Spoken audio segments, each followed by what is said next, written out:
ازيكم؟ يا رب تكونوا دايما كويسين وبصحة. النهاردة هعمل كباب حلة بطعم المطاعم. لا، هو احلى من المطاعم، لان انا اكلته في مطاعم كبيرة جدا. عمره ما بيكون زي البيت. والصوص المكرمل ده هنشوف السر بتاعه. وكمان بصي البصل ده ازاي، عشان هتشوفي في الاخر احنا مقطعينه ازاي. وطريقة جديدة للرز. هي مش يعتبر جديدة، هي نفس الطريقة القديمة، بس بصبر وبتركة جديدة بتخليه حلو اوي. هنا الزيت طبعا عشان الرز يكون مفرفر. وحطيت سمنة بلدي، انا حاطة بيضة وصفرة. السمنة في الرز بتخليه حلو قوي. اهم حاجة لما تحط الشعرية، مش تسيب النار عالية ويدوب تحمر بسرعة معاك. لا، احنا عايزين نوطي شوية، بحيث ان الشعرية تتنغنغ كده وتشرب من السمنة البلدي دي. تمام. ما تستعجليش عليها، هي كده كده بتحمر بسرعة جدا. بس انت هتحسي وانت بتاكليه ان طعمه غني كأنه رز معمر كمان.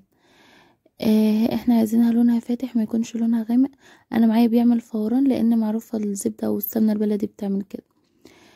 هحط الرز، نفس الحكاية، هخلي النار هادية لحد ما اغلف كل الرز بالسمنة البلدي دي، او السمنة العادية برضو بتطلع حلوة. وهسيبه برضو يشرب منها قوي، عشان حبيت الرز نفسها يكون طعمها حلو. وهنا هحط الملح. لحد هنا احنا ماشيين بطريقة رز العادي، بس صابرين عليه ان يشرب من السمنة ويكون طعمه حلو. التركة تحطي بقى ربع معلقة سكر، ربع معلقة صغيرة خالص. وهنا فصين توم متقطعين.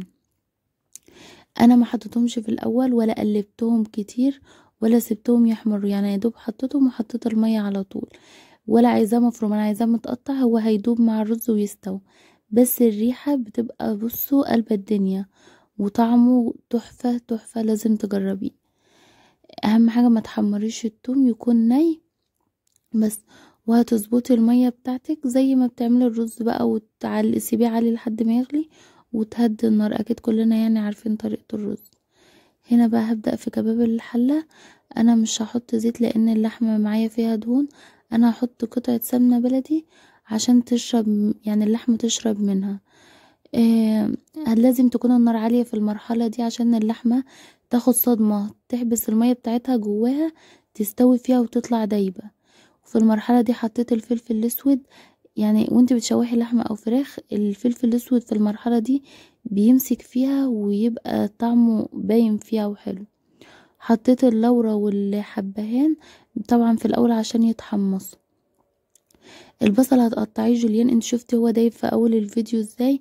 بس ما ينفعش تفرميه في الكبة لانه هيمرر معاكي، ومش هيدي الطعم المتكرمل اللي هو انت بتاكليه في المطاعم. احنا عايزينه متكرمل وفي نسبة تسكيرة كده، بيبقى حلو.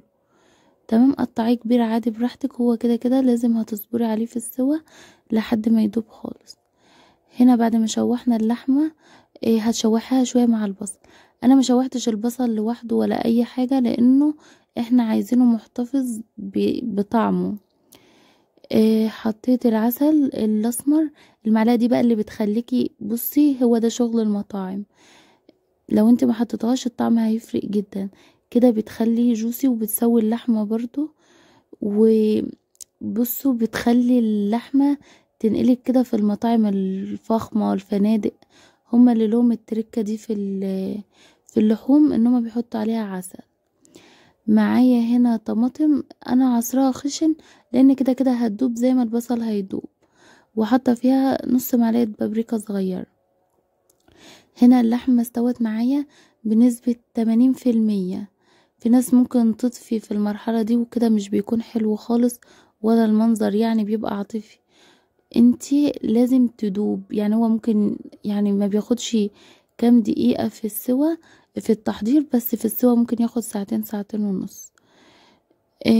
حطيت الفلفل الاسمر وبهارات حاجة بسيطة، اللي احنا مش عايزين نكتر، والملح. انا حطيتهم في المرحلة دي عشان برضو اللحمة تلحق تتشرب منهم، وفي نفس الوقت ما حطيتهمش في الاول. بس هنا بيطلع طعمه متكرمل. اهم حاجة تصبري عليه في السوا.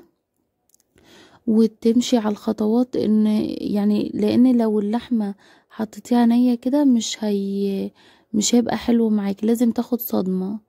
بس هي بتطلع بقى من جوه زبدة وطعمها تحفة. بألف هنا وشفا.